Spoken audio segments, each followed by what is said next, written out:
हम सब लोग शरद पूर्णिमा के दिन दर्शन करने आए हैं और हम सबका सौभाग्य है कि इतने पुनीत दिन शरद पूर्णिमा जिसका इंतजार होता है भगवान ने अपने दरबार में बुलाया। हम लोगों ने दर्शन करके अपना बहुत ही अपना सौभाग्य मानते हैं और आज ये संविधान बचाओ हम सब लोग निकले हैं, सम्मेलन कर रहे हैं। 8वां है आज यहाँ मिल्कीपुर में और हम लोग आज यहाँ पर बाबा के स्थान पर आए, दर्शन किए।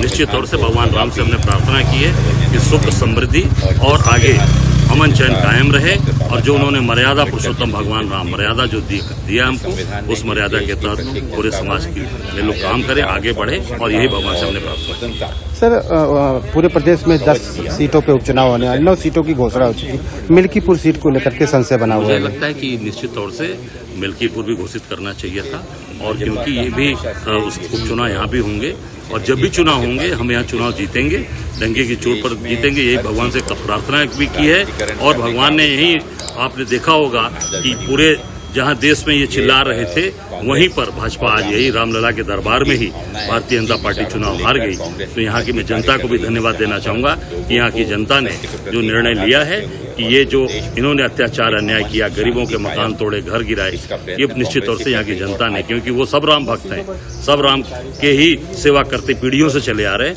उनके घर मकान को तोड़ा गया, यहाँ की जनता ने उसका जवाब दिया।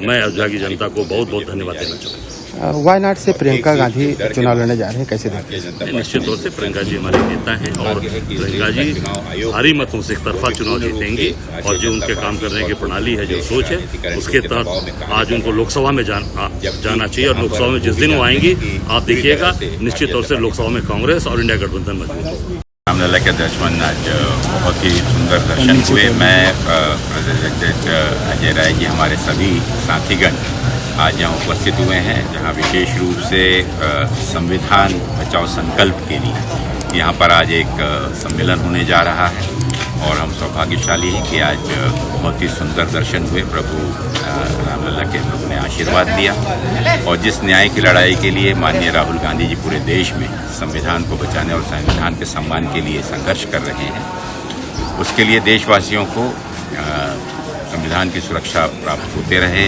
देश में भाईचारा अमन कायम हो, मजबूत हो, उसके लिए हमने प्रार्थना की। क्या संदेश देना चाहते हैं आज? संदेश बस यही है कि प्रभु रामचंद्र जी ने जिस सच्चाई के लिए, जिस सत्य के लिए पूरी रामायण की रचना हुई और जहाँ पर दुर्जनों के विरोध में का उन्होंने वध किया, नष्ट किया और सत्य के लिए उनकी हमेशा जो एक प्रतिभूति के रूप में, एक प्रभु के रूप में उन्हें मान्यता प्राप्त हुई, उस सत्य के लिए, देश में अमन चैन शांति के लिए और जो राम राज्य की कल्पना और उनके दौरान जो हुई थी, बस वही आज देश में फिर स्थापित हो, यही प्रभु से।